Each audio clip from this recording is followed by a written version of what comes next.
Whenever you decide to become yourself, you become lonely. Right. Because everyone around you wants you to be like them, or they want you to be them. So when you discover that you are unique, you are special, you are important, and you decide to become who you are and achieve what you were dreaming, loneliness is the result. Today, I want to explore a profound topic inspired by the wisdom of Dr. Myles Munroe. Why the chosen ones often find themselves walking a path of solitude. And I say this many times, and in my books I write about this, that every true vision only has one believer first. And it's the person who have that vision. Wow. And that's what makes it lonely. But what attracts people to you is when you decide that you don't care if you're lonely, you're still going to pursue the vision. That's right. So it's the desire to use your aloneness properly that makes people come to you. You're no longer alone. And so I have been alone most of the time. I'm lonely now because a leader is always lonely because they are out front. There's no one out there with them. When you think about it, if you have everyone around you, then you're part of the crowd. That's true. So leaders they live a lonely life, but they chose that loneliness. And that's important. You have to choose to be alone if you're going to change the world. And every great leader in history, as you study them, they really found their true self when they was alone.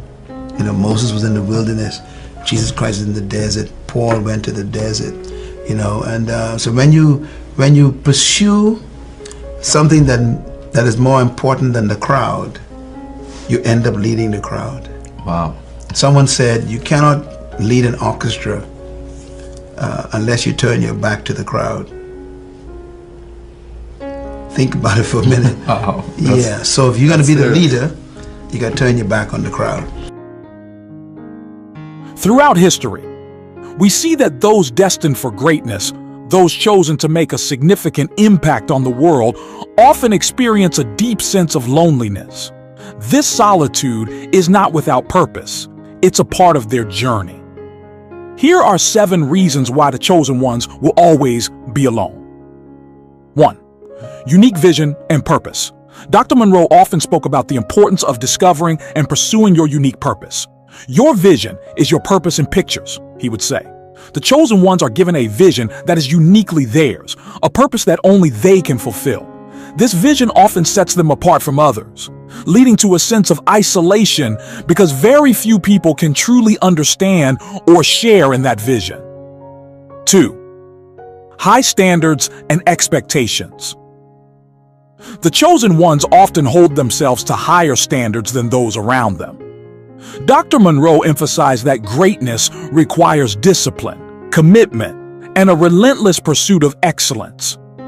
These high standards can create a gap between the chosen ones and others who may not share the same level of dedication, leading to feelings of loneliness and isolation. 3. The burden of responsibility. With great vision comes great responsibility. Dr. Munroe taught that those chosen for a significant purpose often carry a heavy burden. They are responsible not only for their own lives, but also for the lives they are meant to impact. This responsibility can be overwhelming and isolating because it requires deep focus, sacrifice, and a level of dedication that others may not understand. 4.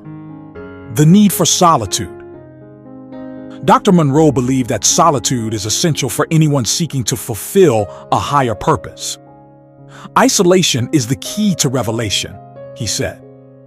The chosen ones often need time alone to think, reflect, and connect with their inner selves and their Creator. This solitude allows them to gain the clarity and strength needed to carry out their mission, but it can also lead to feelings of loneliness. 5. Misunderstanding and rejection. The chosen ones often face misunderstanding and rejection from those around them. Dr. Munroe taught that people often fear what they do not understand. The chosen ones are frequently ahead of their time, seeing possibilities and solutions that others cannot yet comprehend. This can lead to criticism, rejection, and even hostility from those who feel threatened by their ideas or uncomfortable with their differences. 6. The journey of sacrifice. Dr. Munroe emphasized that the path to greatness requires sacrifice. The chosen ones often have to give up comfort, relationships, and even their personal desires to fulfill their purpose. This journey of sacrifice can lead to isolation, as they may need to distance themselves from people and situations that do not align with their mission. The loneliness that comes with sacrifice is often a necessary part of their growth and development. 7. The test of faith and patience. Finally, Dr. Munroe taught that the chosen ones are often tested in their faith and patience. The journey to fulfilling their purpose is not easy, and it often involves long periods of waiting, uncertainty, and testing. During these times, the chosen ones may feel alone as they struggle to maintain their faith and patience. This loneliness, however, is a part of their refining process, preparing them for the greatness that lies ahead. Embrace the solitude of the chosen path. Dr. Myles Munroe's insights remind us that the loneliness experienced by the chosen ones is not a curse, but a necessary part of their journey. It's in this solitude that they find their strength, clarity, and purpose. The chosen ones are set apart because they are called to achieve something extraordinary, something that requires them to walk a path less traveled. So, if you find yourself feeling alone on your journey, remember that you are not alone in your loneliness. Embrace the solitude, knowing that it is shaping you, refining you, and preparing you for the purpose you were chosen to fulfill. Thank you. And if this message has touched your heart and you're inspired to embrace your journey, be sure to like, share, and subscribe for more content that encourages you to walk your path with courage and purpose.